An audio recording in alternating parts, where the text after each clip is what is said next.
എൻ്റെ പേര് നന്ദകുമാർ. ഞാൻ ആലങ്ങാട് നിന്നാണ് വരുന്നത്.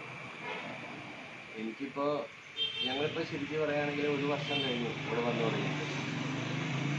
എന്നെ ഇവിടെ ശരിക്കും കൊണ്ടുവന്നത് എൻ്റെ ഒരു സുഹൃത്താണ്. അത് സുഹൃത്ത് എന്ന് പറഞ്ഞു കഴിഞ്ഞാൽ ഞങ്ങൾ ഒരുമിച്ച് 1-ാം ക്ലാസ് മുതൽ 10-ാം ക്ലാസ് മുതൽ ഒരുമിച്ച് പഠിച്ച എൻ്റെ ഒരു സുഹൃത്ത് അജയ്, അദ്ദേഹം എന്നെ കൊണ്ടുവന്നത്. അപ്പോൾ അദ്ദേഹം ഞങ്ങളുടെ വീട്ടിലെപ്പോഴും വരും. അങ്ങനെ അദ്ദേഹം ഓരോ കാര്യങ്ങൾ സംസാരിച്ച് കഴിയുമ്പോൾ അദ്ദേഹം പറഞ്ഞു ഞങ്ങൾ അഗ്നിഹോത്രം ഇങ്ങനെ പല കാര്യങ്ങൾ ചെയ്യുന്നുണ്ടെന്ന് പറഞ്ഞു. പക്ഷേ ശരിക്കും പറയാൻ അദ്ദേഹം പറയുമ്പോൾ ഞങ്ങൾക്ക് ഒരു പുതിയ അറിവായിരുന്നു. നിങ്ങളൊന്ന് വരും, അപ്പോൾ ഓരോരോ പ്രശ്നങ്ങളും അദ്ദേഹത്തിൻ്റെതായ പ്രശ്നങ്ങളെല്ലാം പറഞ്ഞു.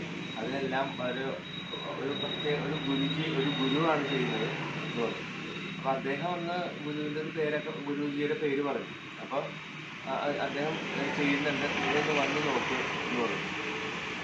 അപ്പോൾ ശരി, വരാം എന്ന് പറഞ്ഞു. അപ്പോൾ ഞങ്ങളെ സംബന്ധിച്ച് വെച്ചാൽ ഇപ്പോൾ എൻ്റെ മകൻ, എൻ്റെ ഭാര്യ, ഞങ്ങൾ 3 പേരടങ്ങുന്നതാണ് എൻ്റെ കുടുംബം.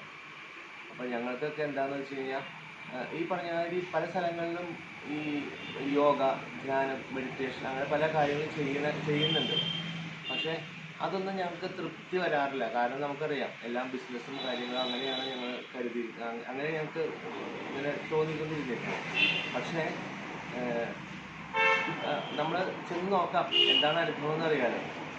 അപ്പോൾ ഞങ്ങൾ കഴിഞ്ഞ വർഷം ഈ സമയത്ത് ഇവിടെ വരികയും ഇവിടെ ഗുരുജിയായിട്ട് കാണുകയും, പക്ഷെ അദ്ദേഹമായിട്ട് സംസാരിച്ച് തുടങ്ങിയ ആ നിമിഷം മുതൽ നമ്മൾ എന്താണോ പ്രതീക്ഷിച്ചുകൊണ്ടിരുന്നത്, ഇപ്പോൾ ആരോ പറയില്ലേ, നമ്മൾ ഇവിടെ വന്നു കഴിയുമ്പോൾ നമ്മൾ ഇത്രയും വർഷങ്ങളായിട്ട് അല്ലെങ്കിൽ മനസ്സിൽ ഈ ഒരു എന്താണ് നമ്മൾക്ക് വേണ്ടത്, നമ്മൾക്ക് ശരീരത്തിന് അല്ലെങ്കിൽ മനസ്സിന് എന്താണ് നമുക്ക് വേണ്ടത്, അത് കൃത്യമായിട്ട് അളന്ന് തരാൻ എന്താണ് സാധിക്കുന്നത്, നമ്മുടെ മനസ്സിന് സമാധാനം അല്ലെങ്കിൽ സുഖം അല്ലെങ്കിൽ ദേഹത്തിൻ്റെ അവസ്ഥകൾ, ആരോഗ്യം, അതെങ്ങനെ കിട്ടും? നമ്മൾ വെറുതെ ഒരു ധ്യാനവും മെഡിറ്റേഷനോ ഒക്കെ ചെയ്തു കഴിഞ്ഞാൽ അത് തെറ്റായി ചെയ്യുമ്പോൾ നമ്മുടെ ശരീരത്തിൽ പലതും സംഭവിക്കാം. നമുക്ക് പല റോങ്ങായിട്ടുള്ള അസുഖങ്ങളും അല്ലെങ്കിൽ പലതും സംഭവിക്കും, നമുക്ക് അറിയാവുന്നതാണ്. പക്ഷേ ഇവിടെ വന്നു കഴിഞ്ഞപ്പോൾ വളരെ കുറച്ച് കാര്യങ്ങൾ അദ്ദേഹം പറയുന്നുള്ളതിൽ നമുക്ക് വേണ്ട കാര്യങ്ങൾ കൃത്യമായി ഈ കാച്ചി കുറുക്കി അപ്പോൾ നമ്മളിപ്പോൾ ഒരു 3 പേര് അടുത്തിരിക്കുകയാണെങ്കിലും ഒരുമിച്ച് പറയുന്നുണ്ടെങ്കിൽ ഓരോരുത്തർക്കും വേണ്ട കാര്യങ്ങൾ മാത്രമേ അദ്ദേഹം തരുന്നുള്ളൂ. അങ്ങനെ നമ്മളെ കൊണ്ട് ഈ അഗ്നിഹോത്രം ചെയ്യിച്ചു. അഗ്നിഹോത്രം എന്തൊക്കെയാണ് വേണ്ട കാര്യങ്ങൾ ചെയ്യിച്ചു. അതേപോലെ തന്നെ നമ്മൾ നമുക്ക് അക്യുപങ്ക്ചർ, അതായത് പ്രഷർ പോയിന്റ്സ് അദ്ദേഹം തന്നു. അപ്പോൾ നമ്മൾക്ക് വരുന്ന എല്ലാ അസുഖങ്ങൾ, എനിക്ക് 10 വർഷം മുമ്പ് ചിക്കൻ ഗുനിയ വന്നിട്ടുണ്ടായിരുന്നു. അപ്പോൾ ശരിക്കും പറഞ്ഞാൽ കാലിൻ്റെ പാദത്തിന് തൊട്ടുമുള്ള ആ പൂച്ചെന്ന് പറയുന്ന ആ ഭാഗത്ത് വേദന ഉണ്ടായിരുന്നു. അപ്പോൾ അത് രാവിലെ എഴുന്നേൽക്കുമ്പോൾ നീര്, അല്ലെങ്കിൽ എഴുന്നേറ്റ് നടക്കുമ്പോൾ കുറച്ച് നേരത്തേക്ക് ഒരു ചെറിയ പ്രശ്നങ്ങൾ, അത് നമുക്ക് ഭയങ്കര പ്രശ്നങ്ങളായിരുന്നു. അപ്പോൾ അത് ഇവിടെ ശരിക്കും പറയുകയാണെങ്കിൽ അദ്ദേഹം പറഞ്ഞു തന്നെ, ഇപ്പോൾ അഗ്നിഹോത്രം ചെയ്യുമ്പോൾ ആ ഹീറ്റ് തെറാപ്പി, ആ ഹീറ്റ് വെച്ചിട്ട് ആ അഗ്നിയുടെ എടുത്ത് വെച്ചു. അതേപോലെ തന്നെ പ്രസ്സിങ് പോയിന്റ്സ് തന്നു. അതേപോലെ തന്നെ പല കാര്യങ്ങളും എനിക്ക് ഇവിടെ ഈ സൈഡിൽ ഇങ്ങനെ കൈയുടെ വേദന ഉണ്ടായിരുന്നു, ഇങ്ങനെ ഇടയ്ക്ക്, അതെല്ലാം കുറഞ്ഞു. അതേപോലെ എൻ്റെ വൈഫിൻ്റെ കുറച്ച് കാര്യങ്ങൾ, അതെല്ലാം നമ്മൾക്ക് എന്താണോ പ്രതീക്ഷിച്ച് അതിൻ്റെ അപ്പുറം നമുക്ക് കൃത്യമായിട്ട് കിട്ടി തുടങ്ങി. പക്ഷെ അങ്ങനെ വന്നു കഴിഞ്ഞപ്പോൾ നമ്മൾ ഇവിടെ വരുന്നത് ഒന്നിനുമല്ല, ഒന്നും പ്രതീക്ഷിക്കുന്നില്ല. അപ്പം നമ്മളിവിടെ വന്നു കഴിയുമ്പോൾ നമുക്കെല്ലാം കിട്ടുകയാണ്. പിന്നെ നമ്മളെന്താ കൂടെ പ്രതീക്ഷിക്കുന്നത്? നമ്മളിപ്പോൾ ആരോ പറയില്ലേ, ഭഗവാന്റെ അടുത്ത് ചെന്ന് കഴിഞ്ഞപ്പോൾ അദ്ദേഹം അവിൽപ്പൊടിയായിട്ട് ഭഗവാന് കൊണ്ടേ കൊടുത്തു. പക്ഷേ വീട്ടിൽ നിന്ന് പറഞ്ഞു വിട്ടു, ഇന്ന കാര്യങ്ങൾ പറയണം, നമ്മുടെ അവസ്ഥകൾ പറയാനുള്ളത്. പക്ഷേ കുചേലൻ ഒന്നും പറഞ്ഞില്ല, ഭഗവാന്റെ അടുത്ത് വന്നിരുന്നതേ ഉള്ളൂ. ഭഗവാൻ എല്ലാം അടുത്തിരുന്ന് അറിഞ്ഞ് അദ്ദേഹം വീട്ടിൽ ചെന്ന് കഴിഞ്ഞപ്പോൾ അദ്ദേഹം എത്രയോ ഇരട്ടി അദ്ദേഹം എന്താ പറയുക, ഒരു ധനവാനായി എന്ന് പറഞ്ഞ മാതിരി നമ്മളൊന്നും പ്രതീക്ഷിക്കേണ്ട കാര്യങ്ങളില്ല. നമ്മൾ ചെയ്യേണ്ട കർമ്മങ്ങൾ, ഇവിടെ അദ്ദേഹം പറഞ്ഞു തരുന്ന കാര്യങ്ങൾ കൃത്യമായിട്ട് ചെയ്തു കഴിയുമ്പോൾ വളരെയധികം വ്യത്യാസമുണ്ട് ശരീരം മനസ്സിനും.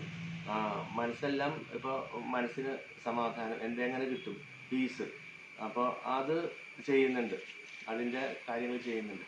അപ്പോൾ അതെല്ലാം ചെയ്ത് വന്നപ്പോൾ പല സ്റ്റേജുകളിലായിട്ടാണ് പോകണത്. പിന്നെ അതിൽ മണി നമുക്ക് എങ്ങനെ ഉണ്ടാക്കാം, അത് ഈ പറഞ്ഞ മാതിരി അത് ഏത് ധ്യാനത്തിലൂടെ അല്ലെങ്കിൽ എങ്ങനെ ചെയ്യാം, അതെല്ലാം കൃത്യമായിട്ട് പല വിധത്തിൽ പല ക്ലാസ്സുകളായിട്ട് അദ്ദേഹം എടുക്കുന്നുണ്ട്. അപ്പം നമ്മൾക്ക് ഇപ്പോൾ വന്നു കഴിയുമ്പോൾ പല തരത്തിൽ നമ്മളെ കൊണ്ടുപോകും. അപ്പോൾ ഏകദേശം ഈ അഗ്നിഹോത്രം മുതൽ നമുക്ക് വരുന്ന ധ്യാനങ്ങൾ, പിന്നെ സത്സംഗങ്ങൾ, നമ്മുടെ സംശയങ്ങൾ, നിവാരണങ്ങൾ, എന്താണ് നമ്മൾ പലതരത്തിൽ യൂട്യൂബിൽ പല കാര്യങ്ങളും കേൾക്കുന്നുണ്ട്. അതിൽ നമുക്ക് മനസ്സിൽ വരുന്നത് ഇതാണോ സംഭവം, ഇത് അതെല്ലാം കൃത്യമായിട്ട് നമുക്ക് എന്താണോ അറിയേണ്ടത് കൃത്യമായിട്ട് അത് നമ്മൾ ശരിക്കും ആശ്ചര്യപ്പെട്ടിട്ടുണ്ട്. കൃത്യമായിട്ട് കിട്ടിയല്ലോ എന്ന് വിചാരിച്ച് വളരെയധികം സമാധാനമായിട്ട് ഞങ്ങൾക്ക് ഇവിടെ വരുമ്പോൾ മനസ്സിനും ശരീരത്തിനും വളരെ സുഖമുണ്ട്. അന്ന് വന്നതിനേക്കാളും എന്താ പറയുക, 1% ഇപ്പോൾ ഒരു 150% നമ്മൾ ഉയർന്നുണ്ട്. അങ്ങനെ നമുക്ക് ചിന്തിക്കാം. അതിൻ്റെ ഇടയ്ക്ക് പല പ്രാവശ്യം ഞങ്ങൾക്ക് വരാണ്ടിരിക്കാം, പല കാര്യങ്ങളും മുടക്കുകളും വന്നിട്ടുണ്ട്. എന്നാലും നമ്മൾ ഈ ഒരു വർഷക്കാലത്തിൽ വളരെയധികം ചുരുങ്ങിയ സമയത്ത് ഞങ്ങൾക്ക് വരാൻ സാധിച്ചുള്ളൂ, ഞങ്ങളുടെ ജോലി സംബന്ധമായ പ്രശ്നങ്ങളെല്ലാം കൊണ്ട്. പക്ഷെ എന്നിരുന്നാലും വളരെയധികം സുഖം ഉണ്ട്. ഇത് ഏറ്റവും നല്ലൊരു കാര്യമാണ് നമ്മൾ ജനങ്ങളിലേക്ക് എത്തിക്കുക. അല്ലെങ്കിൽ നമ്മൾ അറിയാവുന്ന ഇത് മനസ്സറിഞ്ഞ് ചെയ്താൽ ഇതിനൊരു വളരെയധികം ഫലമുള്ളൊരു കാര്യമാണ്. അത് അത്രേ എനിക്ക് പറയാനുള്ളൂ, വേറെ ഒന്നും പറയാനില്ല. ലോകാ സമസ്ത സുഖിനോ ഭവന്തു.